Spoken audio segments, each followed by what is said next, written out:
AFR On Demand is brought to you by Breck Golf. Try Beaver Creek today, just 20 minutes from downtown Baton Rouge in the Zachary area. They've got a PGA Tour driving range, a short game practice area, 30 to 40-yard practice shots. It's a great place to chip and putt and practice if you don't have time for a full round. Book your tee time today, golf.breck.org, golf.breck.org.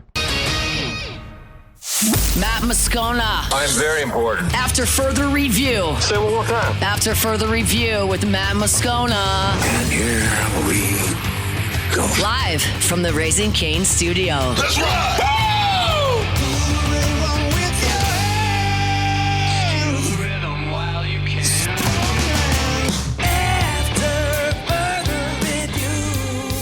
Hour 2, off we go. Welcome aboard. Glad you're with us.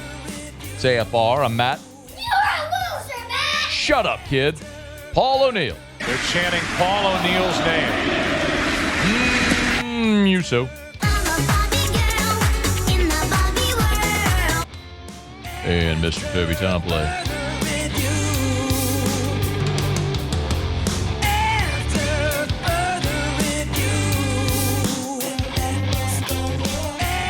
All right, we're here. Glad you are as well. Get out there, make it a good one.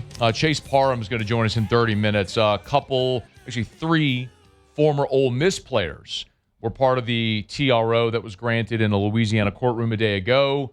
Those three players have entered the two of the three have entered the transfer portal, Daquan Wright and Xavier Harris. We'll get the sense of what's going on the Ole Miss side of this from Chase Parham in 30 minutes. I got a text from Spencer who said, Matt, got a question. How do you feel Tampa feels about one of their players hedging? Do you think that affects their decision process about potentially keeping Pyburn or not?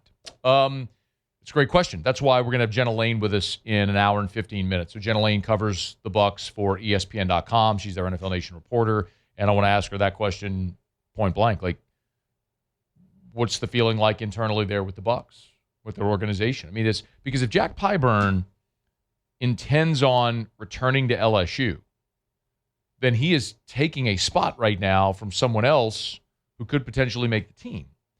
And also, Tampa maybe isn't motivated to cut Jack if he wants to go back, because if they cut him, then they forfeit his rights for when he inevitably goes back to the NFL. If he leaves, they retain his rights. They would put him on a retired list, but when he comes back, they would retain his rights. So from Jack Pyburn's perspective, it would be better if he wants to return to LSU. It would be better for Tampa to cut him. For Tampa, it's better if he just leaves. So you maybe have a weird game of chicken going on. Anyway, we'll get the Tampa side of this in about an hour and 10 minutes from right now. All right, it's after further review. Thanks for hanging out with us here. Amid all of this, LSU is back on the practice field Thursday morning, and the biggest note was a notable absence, and it was Lamar Brown, who was not there today at practice. I did report over at Locked on LSU on my podcast and over at LouisianaSports.net that I was told Tuesday's practice, when we were there Tuesday for the individual drills, Lamar Brown was out there and he was fine. I was told after we left, when they had the team portion, there was a part of the scrum, and a couple guys were slow to get up. One of them was Lamar. Maybe got rolled on, something like that. He did get up. He did walk off the field. I think they put him in a boot just as a precaution, but that's like they do that for everybody. It's a stabilizing thing. Don't let being in a boot spook you. But he was not there today. I was told like it's not significant at all. I would assume this is precautionary, and I don't think it's any different than like having DJ Pickett in gold yesterday, or Winnie Watkins in gold last week, or Holt, like a couple of other notables today. For example, Jordan Ross. Ross missed the first two practices this week. He was not there Monday or Tuesday. Today, he was there full go without any limitation, and he was in purple. By the way, if you're not familiar, offense wears white, defense wears purple at practice. If someone's injured or no contact, they wear a gold jersey. So Jordan Ross was out there full go after missing Monday, Tuesday. So I would not make too much of this at all. I think it's, based on what I understand, it is strictly precautionary, out of an abundance of caution with a player that you desperately need to be ready to go for you against Clemson at a position where you've already lost Gabe Relaford for the season. Damian Shanklin is not with the team right now. Like, you cannot afford to lose anybody else at that spot. So we'll keep an eye on what happens there with Lamar, but he was not there today. as I mentioned, it was great news that Jordan Ross was back. Malik Blockton was also back. Blockton is a guy who was not at practice on Monday during our viewing, was there Tuesday but not participating, and then today was a full go. Also, DJ Pickett, who was in a gold jersey, a no-contact jersey on Tuesday, was back in purple here on Thursday. And I shared this with you the other day. I'll reiterate it. What I was told with Pickett was the same thing I was told with Trey Green, where there was no limitation, there was no injury. It's literally just you can't afford to lose that guy, so you want to basically give him a day off. That's effectively what they did, was to give him the day off from contact and things like that. So also great news, Harlem Berry. Harlem Berry was back a full go working in all the drills with the running backs. Berry was not there on Monday. He was there on Tuesday but not participating, and then today was a full go. I was told Monday that he had a stomach bug. So, and look, we know he played in the scrimmage on Saturday. LSU released the video of the touchdown. So, that he scored. So that was great to see. Looks like you're healthy and as healthy as you can imagine. At this point in fall camp, with just a few days left, they'll practice tomorrow. They'll scrimmage Saturday, and that's the end of fall camp. School starts on Monday, and then it's time to get ready for Clemson. So just a few of those things. Also notable, Ed Ogeron again was absent. We did report over at LouisianaSports.net that Coach O was not at the scrimmage on Saturday. Now we noticed he was not there at practice on Monday, and that's when I asked Lane Kiffin, and Lane said he wasn't feeling well, so they sent him home. But what I'm telling you is Coach O has not been there certainly since Saturday when he was not at the scrimmage. So now you're coming up on almost a week of his absence. So I wanted to get the microphone today to ask Lane Kiffin. Nobody else did. I wanted to ask him for an update. Didn't get the microphone during the press conference. So maybe another time we'll get an update on Coach O on or off the record. If we find anything out, we'll let you know. But he's been out now for about a week. A few other things. As I was looking at the defense, and Hunt and I kind of divide and conquer at practice. I'll go watch defense and offensive line. Hunt will go watch the quarterbacks, receivers, tight ends, running backs. The defense was doing a circuit drill. It was notable because it was a 4-circuit drill on Tuesday with the whole defense. This was just 3 circuits, and it was DBs and linebackers.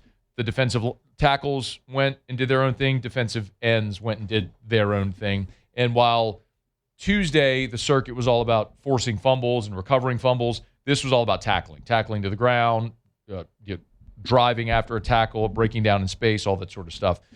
And then with the offensive line, it's interesting the way that the portion we get to see, how they break it up. James Craig takes one half the line, and Eric Wolford takes the other half of the line, like the left side and the right side is how they divide it.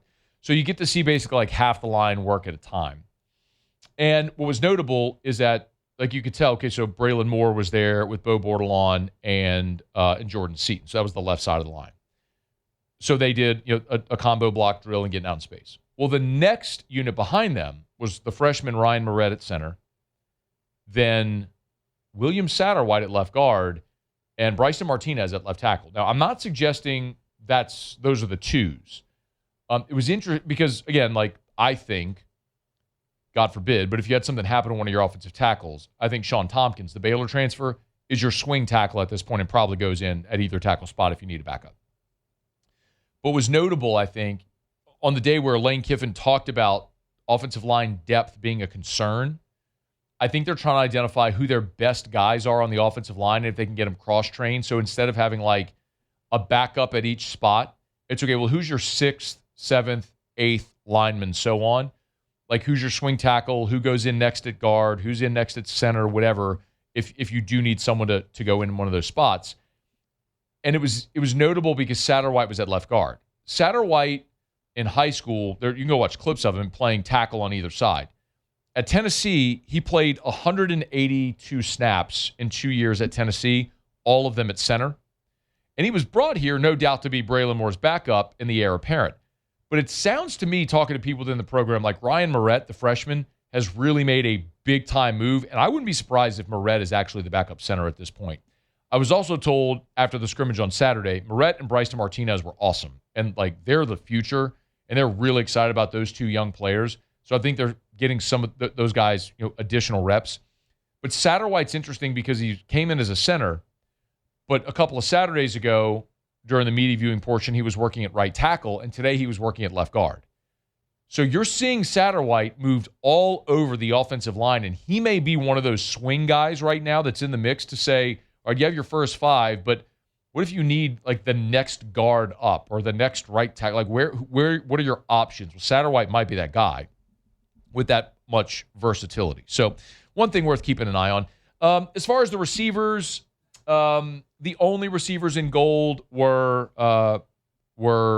Jabari Mack and then Trey'Dez Green, of course. So Malik Elzy, who was in gold on Tuesday, was back in a white offensive jersey. No limitations on anybody. Winnie Watkins, Jace Brown, who last week at times were in gold. They've been in white. They look great. A lot of goal line throws today. Back pylon, jump ball, back shoulder throws, out routes in the front of the pylon. I think the Mason Taylor play effectively. We saw Sam Levitt throwing on the run. Mason Taylor! Oh, I wasn't ready for that. Saw Sam Levitt throwing on the run today, which we haven't seen a lot of. Typically, it's just stationary, stand on your spot, throw the ball. Today, he was throwing on the move, so it was something different to see. It was really exciting, too, to hear Lane Kiffin after practice talk about Sam Levitt. He used the word awesome to describe Levitt. Said, do you have that one? Play that if you would. It's okay. Use the word awesome to describe Sam Levitt, and then said he made 2 adult throws. That's the way Lane phrased it. He said not many people can make those throws. So they're relying on Levitt to be so good, man, to be whatever they're going to be this year, and it's nice to see him coming along and playing the way that he is so far through fall camp. Levitt has been healthy and has really taken ownership of camp, which is awesome to see. And then I always kind of keep an eye on what NFL teams are out there because they always send scouts. So Ravens, Broncos, Falcons, Giants, Bears. Those were the scouts that I saw out there today. So a good day of work for LSU and what we got to see. They're clearly taking it easy with some guys who they're going to need as they're sort of pacing guys throughout fall camp, but continuing to be physical and get them ready. Tigers will be back at work on Friday, scrimmage in Tiger Stadium on Saturday, day off Sunday, and then school starts on Monday and they start getting ready for Clemson. All right, it's After Further Review. We're brought to you by Arco Power Systems, ARCCO. Arco.com, Arco.com, Arco.com. Industrial generator power. That's what they do over at Arco Power Systems. I love telling you about Arco because they're a great local business. And, man, what they do is so important. When you think about what would happen to your business if the power goes out, if you never want to have to consider what it would be like, or if you remember what it was like from the last storm, you need Arco because everything they do is turnkey. Their generators are built for businesses. At Arco, they say our business is your business. Arco.com. It's turnkey. Sell, service, install, rent, industrial generators. You got a home standby generator for your house? What about for your business? That's Arco. ARCCO. Arco.com, Arco.com, Arco.com. All right, it's After Further Review. Thanks for hanging out with us here. Chase Parham covers Ole Miss. He'll be with us in 15 minutes. He'll give us the Ole Miss perspective on the TRO and the 3 Ole Miss players that are now in the transfer portal and might well be looking to get back into college, but not with the Rebels. We'll talk about that in about 15 minutes from right now. Ross Jackson at the top of hour number 3. A ton to do. Stick around. It's AFR. AFR. Service. So many instances in life today, customer service is lost. If you need to sell your home, you need Darren James, and you will never, ever, ever question that. Because when it comes to working with a realtor, there is nobody better than Darren James. Darren works round the clock. I've literally had this conversation with Darren when he's been going to a client's house at 11 p.m. to change a light bulb at one of his listings. Darren believes that great service is not hours of operation. It's whenever the client needs him. And so if you want that type of relationship and that level of service from your realtor, then there's only one choice. It's Darren James. Agent225.com, agent225.com for Darren James. Think real estate, think Darren James. If you want a great dinner option tonight, you want Supper Club. They're the best you'll have anywhere. Steak, Chilean sea bass, even award-winning veal parm. How'd I do? Pretty good? That's pretty darn good. That was pretty good. Close your eyes. I'm getting good at it. Hey, man.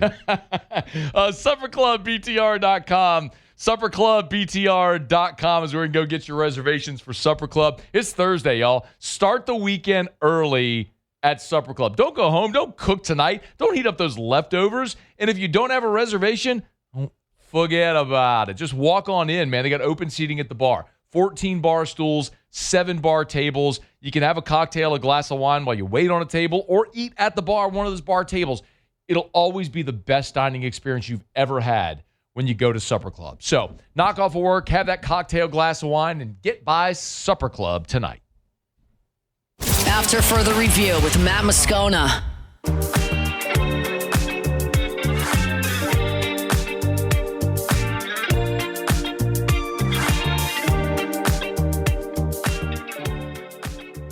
This was big time workload. We're pushing it pretty good with Tuesday, Thursday. It's just the way the schedule worked. You know, it's probably not the dream scenario of doing joint practices, but I thought it was excellent work for our guys. It's almost, you can view it as kind of like that peak point of training camp, like, you know, to do back to back right there. Obviously, we'll come down, we'll play the game, and then next week we'll have a few practices leading into Dallas. It's going to be interesting to see as the Saints get ready for the preseason game this weekend against the Rams and then against the Cowboys. So they're out west. They went joint practices on Tuesday with the Rams, Tuesday with the Cowboys, Thursday here with the Rams to get that work. They'll play the preseason game on Saturday at 3 o'clock. And it's also interesting, can you play number 3, as Kellen Moore's talking about the quarterbacks? We might have change their quarterback for the preseason game. Have you decided who will start Saturday? Still talking through that. Yep. Zach went today. Yeah, it could be. Yeah, we'll work through that. Both those guys are playing some good ball. So what was notable, as you heard, I think it was Nick Underhill asking the question, Zach Wilson actually was QB2 today. So if Tyler Shuck doesn't play in the preseason game on Saturday, it was Zach Wilson today who went ahead of Spencer Rattler. In the first preseason game, Rattler got the start, but Zach Wilson clearly outplayed Spencer Rattler. That's just an objective truth if you have eyes and you watch the game. The stats show it and everything. The PFF metrics, just your eye test showed you that. So does Zach Wilson get that opportunity this week against the Rams? Maybe. We'll see. Just another layer of intrigue as we look forward to Saturday's preseason game number 2 for the Saints against the Rams, 3 o'clock on Saturday afternoon. It is after further review. Remember, you can always email us, tweet us, or text us, 225-396-4400, 396-4400, or text the show, 499-1045, 499-1045. I'm certainly going to be keeping a close eye on the secondary. PFF does this every year. They put out there, and you know we talk about PFF a lot here, and it's not necessarily that I think it's the Bible, that it's absolute gospel truth. I say it all the time. It's a metric. It's not the metric. It's just something to consider when you look at PFF. Well, PFF puts out their positional rankings. So like they'll rank every quarterback room, every offensive line, every linebacker core, so on. Well, today they looked at their secondary rankings, and I tell you this often, I'm not so much concerned. I don't like lists. I don't like rankings. It's not a thing I do. PFF's a little different because this isn't just a writer giving his subjective opinion on who they think is best. This is using PFF data. So again, whatever you think of PFF and their metrics is fine. If you think it's hot garbage, then just crumple it up, throw it in the trash. I look at it because it's something objective. I'm not getting someone's biased opinion. I'm looking at their objective PFF data to tell you where these units rank. And so when you look at the NFL secondary rankings, the Patriots actually lead the way with the number 1 secondary group in the NFL. They mentioned Christian Gonzalez, who's obviously awesome. Rookie safety Craig Woodson had an 89.7 PFF run defense grade. Kevin Byard joins as well there in the secondary. So New England leading the way. The Texans next, obviously led by Derek Stingley, then Kamari Lassiter, Jalen Petrie. Listen, you got a great defensive coach there in D'Amico Ryans. Every level of that defense is going to be really good. I mean, they were, I think, the best defense in the NFL a season ago. Denver, Philly, Pittsburgh, Seattle, the Rams, Ravens, Jags, Packers. That's your top 10. When we look for the Saints, I don't think it's necessarily any great surprise that they would be outside of the top 10. Remember, the Saints a year ago were a top 10 overall defense. They were 9th in the NFL in overall defense, but they were certainly unspectacular in the secondary. And then you're losing Alontae Taylor the year after you lose Paulson Adebo to free agency as well. So for New Orleans, and this is why, in part, my one big, I don't want to say complaint, criticism coming out of the draft. Well, I think the Saints did very good in the draft. The thing that I was displeased with was they didn't use an earlier draft pick on a cornerback. PFF ranks the Saints secondary 25th in the NFL. 25th. Quick write-up. This squad has lost 3 of its top 5 defensive backs by snap count from last season. What you see is what you get with this secondary. There isn't a ton to be excited about. But Kool-Aid McKinstry provides a high floor at cornerback, while Julian Blackmon and Justin Reed form a steady, if unspectacular, safety pairing. I mean, is that not like the thickest form of a backhanded compliment you could ever issue? Kool-Aid McKinstry provides a high floor? That's your number one. Basically what they're saying is he's not going to bottom out. He ain't going to be good. He ain't going to be great. But he's not going to be the worst. And then Blackmon and Justin Reed form a steady, if unspectacular, safety pairing. Like, can you imagine being a food critic and you're doing a write-up on a menu item and you go, the coq au vin was steady, if unspectacular. I mean, it doesn't exactly inspire confidence or say, run out and get your reservation today. My goodness. But I guess part of it validates the feeling that I have about this secondary. Again, like, I like Kool-Aid McKinstry. I think he's an NFL corner. I just don't think he's an elite NFL corner. Like, he's not the guy that's going to go lock down a top 10 receiver in the NFL. And that showed a year ago when you look at him statistically. His grades against Seattle and the Rams were atrocious. His grades against the Jets and the Titans were much better. Okay. He's a number 2. He's not a number 1. And now you look at Quincy Riley, who's got the groin injury, and you're talking about maybe Martin Emerson winning that job. The only draft pick you used on a cornerback was TJ Hall, the 7th rounder out of Iowa, who was the slowest cornerback at the combine. Do you remember that? He ran like a 4.59. He was the slow of all the cornerbacks at the combine. He was the slowest.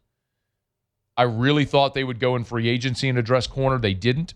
When they didn't do that, I thought they would do it high in the draft. They didn't. So I'm great with the Saints adding all the offensive weapons they did for Tyler Shuck, because the thought is, well, you were good on defense, good enough on defense a year ago. Go improve the offense as a complementary piece. Okay. But you got the 25th ranked secondary in the NFL, according to PFF. And I don't know how they get better, unless if you have some of these guys completely outperform the expectations. Players that are steady, if unspectacular, maybe becoming not awful. Would not awful be better than steady if unspectacular? What would be better than steady if unspectacular? I mean, I think those are kind of the same. But I'm saying, what's just a tick above? Steady. Just steady. Just drop you drop the unspectacular. Yeah, you drop the unspectacular. Hey, steady. The Coco Van is steady. He's steady. It's steady if unspectacular. It's got a high floor. Oh. Bro, that's what you say about a UDFA that makes the team as a special team. He's got a high floor. Low ceiling. This is Derek Carr. That's what I said about Derek Carr. Isn't that what I said about Derek Carr forever? He's got a high floor, but a low ceiling. You're never going to win a championship with him, but you're not going to go 2-15. You're going to be perpetually in the 7, 8, 9 win range with Derek Carr. Steady if unspectacular. High floor. That's what we're talking about with Kool-Aid. That's what they are. That's what they are in the secondary. The Saints secondary is the Derek Carr of secondaries. Oh, man. Print the shirts. That actually might be worse than steady, unspectacular. Yes. Oh. I've painted the picture. I provided the color for the canvas that we're trying to execute here. All right, it's after further review. We're halfway home here on a Thursday edition of AFR. Thanks for hanging out. Let me knock out a quick break. When we come back, Chase Parham is going to join us. Buddy covers Ole Miss, and there's 3 Ole Miss players that are involved in the TRO a day ago. What does that mean for those guys? Could they be headed to Baton Rouge? We'll get the Ole Miss side of it next on AFR. AFR. if you want to feel your best, Goodwood Men's Sexual Wellness can help you do it. YourGoodwood.com, YourGoodwood.com, YourGoodwood.com for Goodwood Men's Sexual Wellness. They're awesome over there. They get great insight. They can get you all the information that you want. If you're not sure about peptide therapy or hormone replacement therapy, the things you hear me talk about every single day, in a 60-second ad read, maybe it's hard to understand it all. But my hope is that in me talking about it, what it does is it inspires you or motivates you to make the call, to book that consultation, to go find out more. Whatever you're dealing with, maybe it's brain fog, maybe it's fatigue, maybe you don't have great waking energy, maybe you don't sleep well at night, maybe you have anxiety, maybe you have low libido, maybe you struggle to burn fat or build muscle, even if you get to the gym, whatever it may be. There are options where you can safely, affordably supplement to get to healthy levels to feel and function your best again. It's possible, and Goodwood can help. YourGoodwood.com, YourGoodwood.com.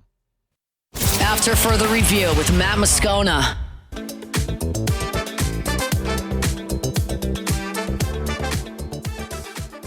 This one was a thunderclap, Greeny, because these were the best players that have really kind of put this forward. These are guys who were second-team All-SEC tight ends, starters in that league, guys who would be starters for national title contenders if they decided to come back. And it seems as if they didn't join this lawsuit because they didn't want that optionality to come back.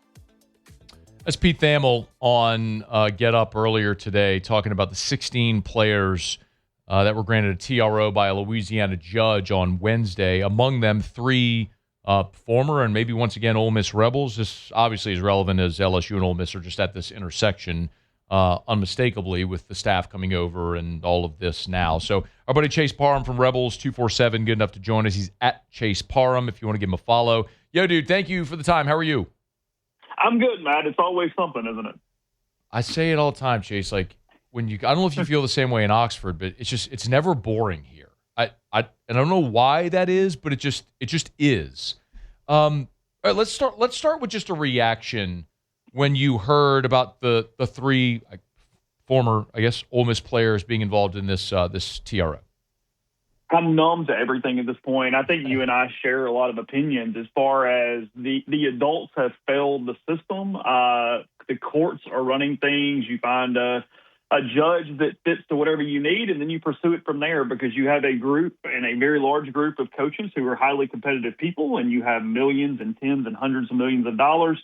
And this is what we end up with when you have 0 rules and 0 directions. And you have the part of it that is so broken, but then you also, as you're talking about, have the thing where, look, someone's going to add players, so it might as well be your team if that's possible. And, Pete Golding was asked about this last week, 2 weeks ago, when the 5 for 5 first became a thing, and he was very careful. I think he has been very concerned with chemistry, with wanting it to be certain before he said or did much. So it seems like to this point, I was kind of waiting for more information because Ole Miss has taken a much more deliberate approach in how this is going to shake out, at least on the football side, which I know is why I'm on today. But, hey, it really helped the baseball team yesterday. They got 2 huge players back in Will Furnace and Judd Earmark.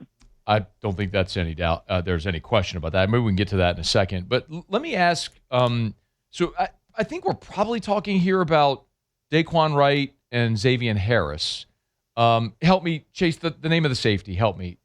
Wyatt Williams. Wyatt. That's it. Wyatt Williams. Thank you. The 3 players. Are these players that Pete Golding wants back in Oxford?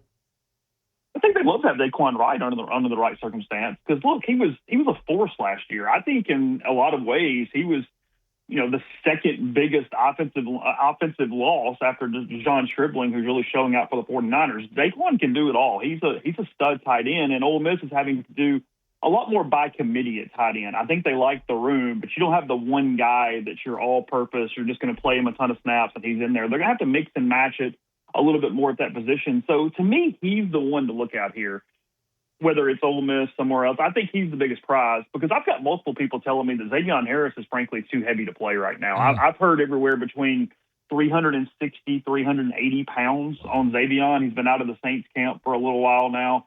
And he played last year at about 320, 330, something like that. So if that tells you, I don't think he's a guy who would be ready for September 5th, September 6th. I know a couple of Ole Miss people have even said, hey, his future, because it didn't pan out already in camp, might be on the offensive line. He's got great feet, big guy. Could you find some way down the road? And again, I'm spitballing.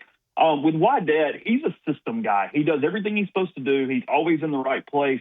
From a sheer talent standpoint, I don't know, but he's played a ton of football, and he would obviously be a possibility back or somewhere else if that came about. But he's still in Cardinals camp, like he's still there. He hasn't been cut, so that's the deal too. Is you've got some of these guys that are still pursuing their NFL dream and aren't out on the streets or aren't awaiting their next step because they've been cut from camp. Yeah, it's interesting too because everything that I've been told out of Cleveland is they really like Daquan Wright, like. Yeah. I don't know that. Oh, please go ahead. Well, no, I'm just saying, yeah, I'm 100%. Like that's what's so kind of dumb or stupid or use your word about this right now is that multiple of these players still have NFL aspirations that are very realistic at this point. And if you have that realistic option, you're not coming back to college football. It just doesn't make sense to me. So why then would they want their name included in this lawsuit to be granted the TRO? Speculating, but what's the downside? The NFL team is not going to cut you because of this because they know you're still dedicated to them as long as they want to give you an NFL career and that paycheck and trying to get to your contract and whatnot, but you're leaving your options open. I mean, to me, it's very similar to the basketball players who, as soon as the year was over and they were out of eligibility, they went ahead and just jumped in the transfer portal because they were waiting and said, hey, if this 5-for-5 becomes a thing, then all of a sudden I did the steps necessary to give me more options. To me, this is an option thing. It's, hey, if it doesn't work out, I want to go back to Ole Miss. I want to fight the Greg Sankey SEC intra-conference rule that we're currently debating in these same circles. I want to go to LSU or somewhere else.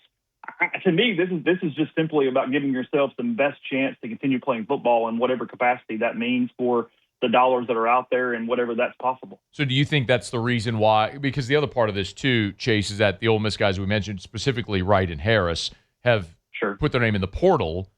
Do you suspect that's just an options thing? I do, yeah, because I think that's just, to me, that's a systemic deal of that is the next step. Okay. Because as of today, as of this moment, as we're talking, they can't play in the SEC unless it's Ole Miss at the moment. Now, you and I both know that courts are just overruling every other rule imaginable, so I wouldn't live off that. I wouldn't put money on it. But at the same time, yes, I think that is absolutely what's going on. I think their agents or their whatever are telling them, you do these processes, and as it moves on, that's the best way to figure out what your options actually are when it matters. That's what I believe. No, that makes a lot of sense. Chase Parham's with us, Rebels 24/7. So maybe another thought on the Greg Sankey's ruling, because the SEC rule does not allow an intra-conference transfer outside of the traditional portal window when a season ends. So, for example, for football, you could only transfer within the SEC in the January portal window. Like, that's it. Mm-hmm. So, for the audience's sake. So, Greg Sankey has issued a statement kind of reminding all the SEC schools about this. Like, let's say LSU wants Daquan Wright. Like, do you think there's a path for them to get him to Baton Rouge? I mean, look, there's a path for anything because we're seeing every day that all you have to do is find the right preliminary injunction or the right TRO or something else. I mean, sure, I don't have any belief in the system at this point, Matt. So, sure, I'm not putting anything past it. But Sankey is the oddest figure in this. And I don't mean odd in a bad way. I just mean like the fly that is trying to have some semblance of a system here because you see, he came out. He's filed another affidavit in the eligibility case, with LSU and R.J. Lewis and that whole deal. He's the one at the front lines of fighting that, and that's very similar to what we're talking about right here. So, no, I think Sankey is going to put every bit of his leverage and power into preventing intra-conference transfers in this story that we're talking about. I just don't know what has teeth and what doesn't. And frankly, I don't think anyone knows right now, including anyone involved in the process. I commend him for it. I don't know how you feel about it, but I wish more 100%. I wish more leaders would stand up and do what Greg Sankey's doing, because I've said it all along. If you really want this to end, the leaders need to say, no, we're going to abide by NCAA rules. And they're just not enough of them willing to do it. I had two more things. Number one, what do you think happens with these football guys? I think that anyone who is cut from a camp is going to end up back in college football to some level, because that's the thing. It's just inside the conference. So we're talking about Ole Miss and LSU, but take any of these guys, I think there's going to be an ACC school or a Big 12 school or somebody that wants to pick them up. They want to continue to play football. That's why when they throw their name inside this court case, I do believe they are going to be playing football somewhere at the college level if they don't stick in a camp. So, yes, I think every one of these guys will be suited up. I just don't know where that's going to be because it's going to depend on these rules that we're talking about. But that is what I think. You did mention Will Furness and Judd Utermark. That's massive for Mike Bianco's squad. I'll throw a baseball question because I know you and I both love it, and so does Muse. Sure. Yeah, man. Tell me. Everybody else is rolling their eyes right now, but it's good. Yeah, it's fine. They can tolerate one baseball question in August. Yeah. Give me a thought here on what that means for Bianco's squad next year, getting those two guys back on the 5-for-5. They're incredibly going to be good offensively. You're talking about Utermark, who is the school record holder in home runs. Will Furness has been an excellent, efficient bat in the middle of that lineup for a long time. It gives them what they didn't have. Was Ole Miss retooled their lineup into a much more efficient 1 through 9 because of how they struck out last year. They were trying to fix that. So they went heavy in the portal on contact rates and trying to put the ball in play. And I wasn't sure they had enough power. So now when you're putting Furness, you're putting Utermark. They picked up Trey Halsey from Louisiana Tech. He hit 15 bombs last year. It's a really balanced lineup. This is simply going to be about how much Ole Miss pitching coach Joel Mangrum can change over the rotation. They picked up a ton of high ceiling but potential low floor guys in the portal. They're going to have to pan out. So this is going to be a pitching staff dependent team, but the offense is going to hit. They're going to be really, really good if you can find enough outs. I mean, it's a good example. They picked up Maverick Rizzi out of LSU. All the talent in the damn world, but whether or not he gets outs or not, we'll see as time goes on. Major League when Rick Vaughn's throwing against the little cutout guy, and it's just there's all the white marks from the ball all over. Then he knocks his head off and he hits him like in the crotch. Like that's Maverick Rizzi. Well, hey, Matt, it's the Major League movie on Ole Miss because you got that on one side, and then Hunter Elliott is Eddie Harris at this point. you got Vaseline and Barbasol. You're just trying to get outs however it works. He goes out there, he's gonna punch out 8. He's gonna walk forward. He's gonna give you 5.1. That's how it works. Just wipe my nose. You put snot on the ball. It's such a good reference. All right, dude. Thanks for the time, man. We appreciate it. Appreciate it, Matt. Yeah, man. That's Chase Parham from Rebels 247 at Chase Parham, Parham. If you want to give him a follow, he's one of the best. We always appreciate the visit. So I tend to agree with Chase. I mean, you don't go through the exercise of getting the TRO. Yes, you're leaving your options open, but I think all these guys end up back in college. It's just a matter of where at this point. All right, it's after further review. Brought to you by Lee Michaels Fine Jewelry, lmfj.com, lmfj.com. Lee Michaels Fine Jewelry. At Lee Michaels, they are in the celebration business. If you're celebrating an engagement, an anniversary, a birthday, a promotion, some other significant life event milestone, you want Lee Michaels to be a part of it. Thrill him or her with a gift in the red box from Lee Michaels Fine Jewelry. Beautiful diamond engagement rings, earrings, necklaces, pendants, bracelets, elegant watches, gorgeous timepieces, writing utensils, beautiful pens, so many different options, and you always get the Lee Michaels experience. And when you walk in the door, you'll know what I mean. They'll make you feel comfortable. Don't feel like you're not sure what to do when you walk into a jewelry store because you don't do it every day. They're going to make you feel comfortable, and if you want to try on 1,000 pieces of jewelry and not buy anything, do it. They're the best. It's Lee Michaels. Lee Michaels Fine Jewelry. lmfj.com. lmfj.com. for Lee Michaels Fine Jewelry. All right, y'all, it's after further review. Ross Jackson's going to be with us here in about 16 minutes from right now. Saints are set to wrap up training camp practice here in just a smidge. Ross is going to get the report together. We'll have it up for you over at louisianasports.net. I just saw this tweet from Ross a moment ago. I retweeted it. He said, Tyler Shuck, 15 of 20 with 2 touchdowns on the day of the joint practice with the Rams. Yardage estimations, 158 or so. Touchdown passes, 2 of them to Bryce Lance, who caught all 4 of his targets from Shuck today. So a really nice day for Tyler Shuck and Bryce Lance in the joint practice against the Rams out in L.A. So we'll get a full report from Ross coming up here in, again, about 15 minutes from right now, and we'll have the report over at louisianasports.net a bit later as well. Let me knock out a quick break. We'll come back and wrap up hour number 2 next. AFR.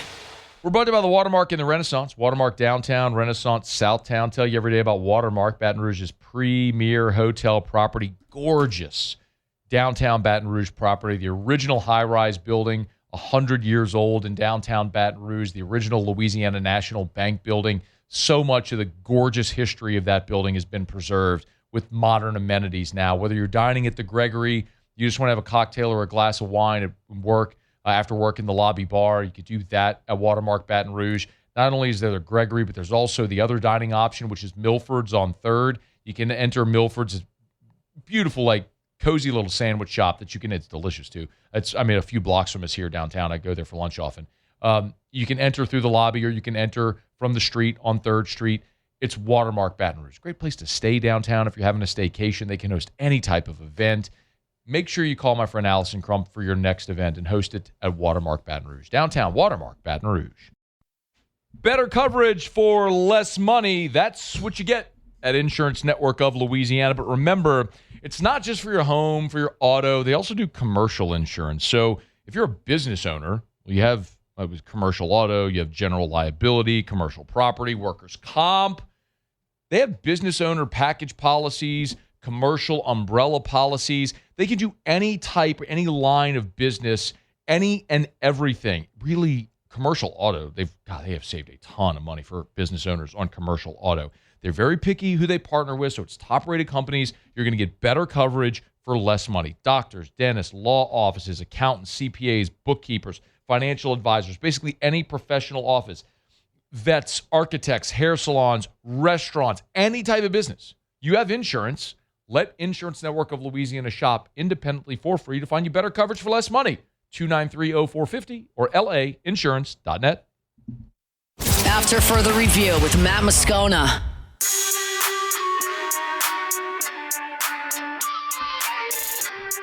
Wrapping up hour number 2.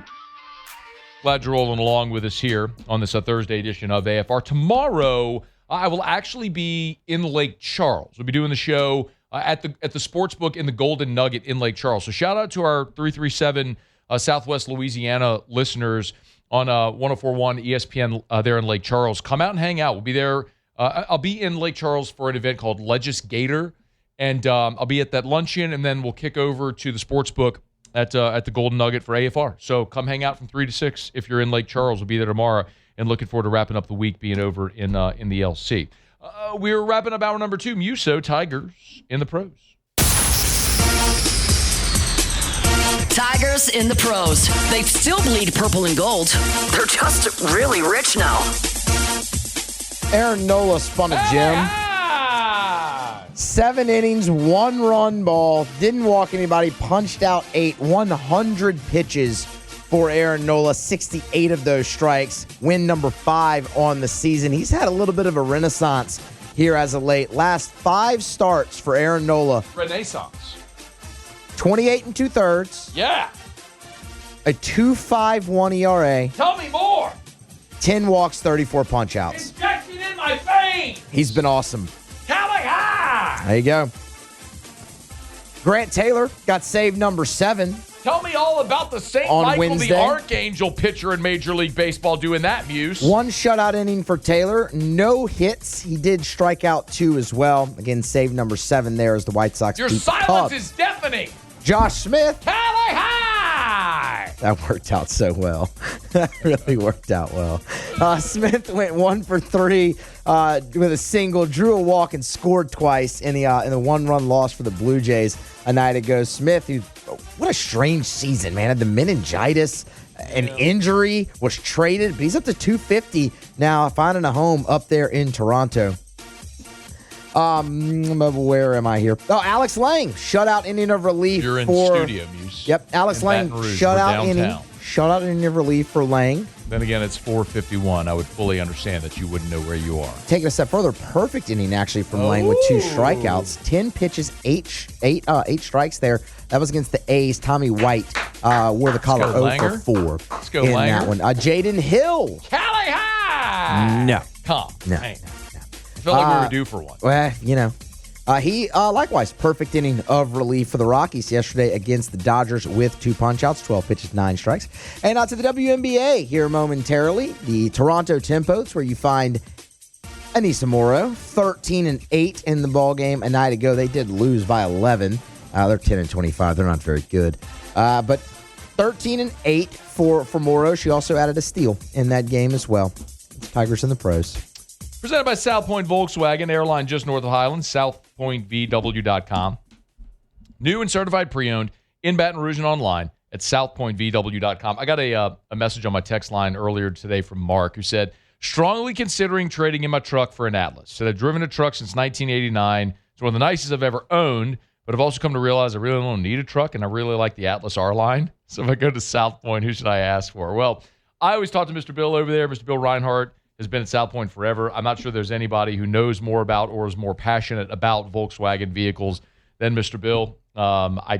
Eric and I, over the course of our 15 years of buying Volkswagens, have probably bought, 10 different cars from Mr. Bill over the years.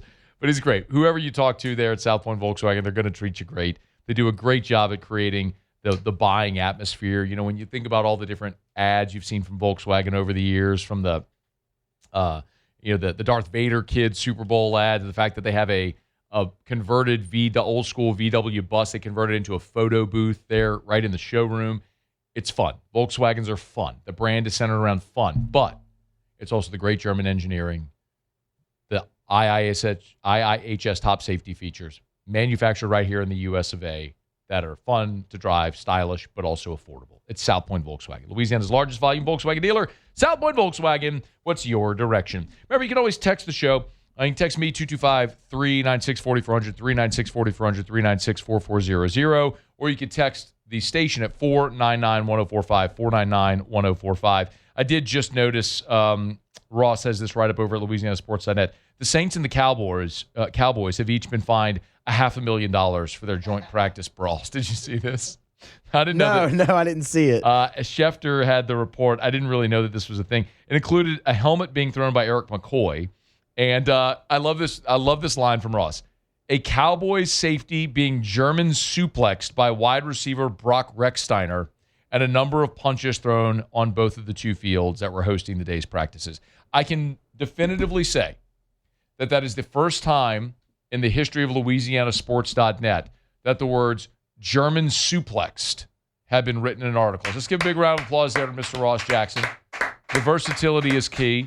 His ability to work into German suplex into his writing. It's why Ross is the best. Ross is going to join us coming up right after the top of the hour. We will get caught up on today's joint practices, however, not with the Cowboys, with the Los Angeles Rams. So what did we learn? What did they do? How did it go? Getting ready for the preseason game on Saturday and all that junk. We'll get to it with Ross coming up right after the top of the hour, and he will have his practice report written up at LouisianaSports.net shortly as well. All right, here we go. Top of the hour break, then we're back with Ross on AFR. AFR.